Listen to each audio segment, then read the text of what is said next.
So the first question that we had for you, and whoever wants to answer it answers best, is this, you've been working in complexity for a long, long time. So when did you become obsessed with complexity, or you were interested, and how did that come about? That's our first question.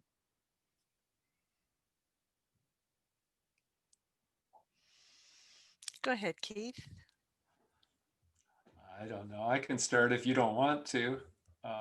I'm more interested in your answer than my answer. Me too. More interested in yours than mine. So there you go.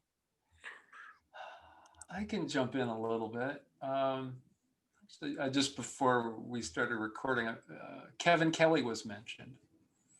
And he wrote a book as one of the first things that caught my attention called Out of Control.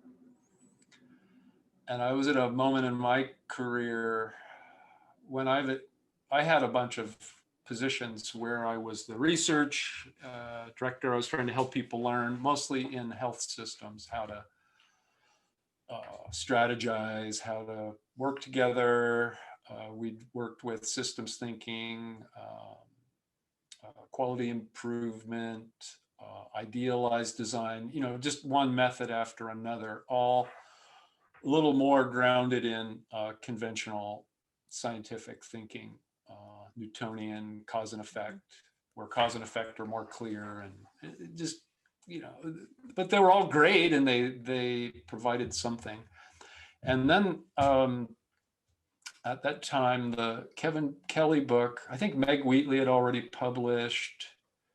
There were some pretty wild ideas out there, but Kevin Kelly's book really caught my attention.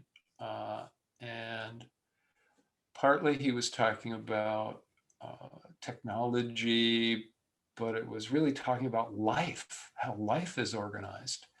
And one of his stories was about a meadow.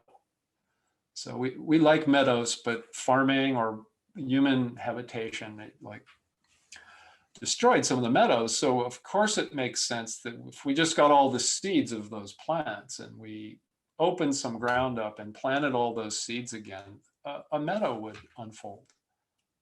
No, no, that's no, the sensitivity to initial conditions makes a big difference. It's not predictable how a meadow will unfold in any setting. So that is like, it just sort of started cracking open my brain, that the relationships among the seeds and the relationship among all the systems, the weather, the water, the humans that have been, things that have been there before, all of those things made a difference and made the progression toward a meadow, which is kind of what we wanted, impossible to predict. And for whatever reason, that sort of ecological metaphor, that there's a different way to think about development and evolution and adaptation, was just, okay.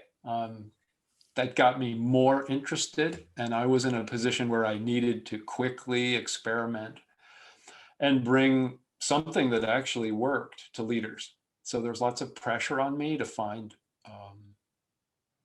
develop something that would help people.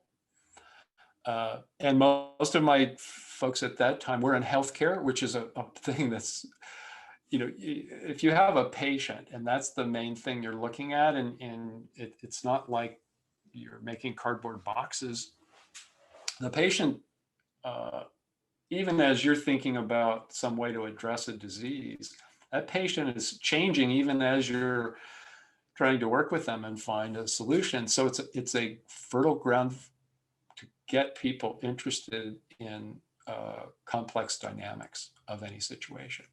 So for me, it was reading and then being in a position where I needed to quickly find something that actually worked after a disappointing experience with many other popular methodologies. So I think that's how it started for me. Yeah, it's fun to think about those early times, isn't it, Keith? Very Uh, rich. It Very is rich. indeed. It is indeed. Well, and mine was also a kind of necessity in the moment. So I started a technical training and documentation company in the early 80s, and it was just going great guns.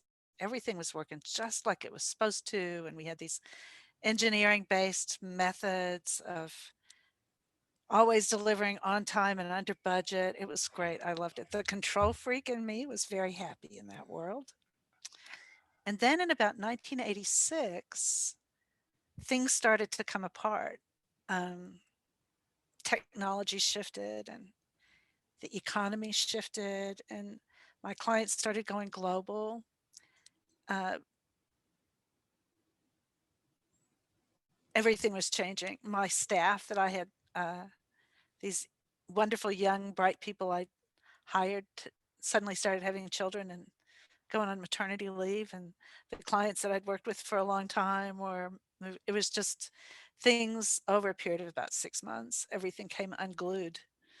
Um, and I didn't know how to respond. I had always avoided reading management literature or leadership literature because it had had so little to do with my experience. It just didn't connect at all. I mean, the theory wasn't even interesting, but it certainly wasn't practical. So at that point, I started reading management literature and leadership literature, and it still didn't fit because some of it was incredibly metaphorical and soft and almost spiritual in its connection, which really did not match my approach or my business partner's approach. But then the other extreme was command and control. You're an entrepreneur, just build it and make it, and they will come. You got to beat the world into submission. And that wasn't us either. And so we decided we were just going to have to create it ourselves, whatever it was going to look like. And we were getting ready to close the business because there was just the market was gone and our resources were gone, and it was just time to close the business and start over. But I was going to take a vacation, take a holiday. And I wanted it to be a week when I didn't do anything. So I called up a friend at the University of Chicago and I said, all right, Rick, what's a good book? It needs to have nothing to do with computers, nothing to do with business, nothing to do with leadership. What's a good book? And he was at the University of Chicago and had just finished reading Chaos, Making a New Science, Oh, yeah. James Gleick's book. And he and I had studied history and philosophy of science together. And so he knew that I would love this, and he didn't see any connection to what I'd done before. So I said, oh my gosh, that sounds like such a great vacation read.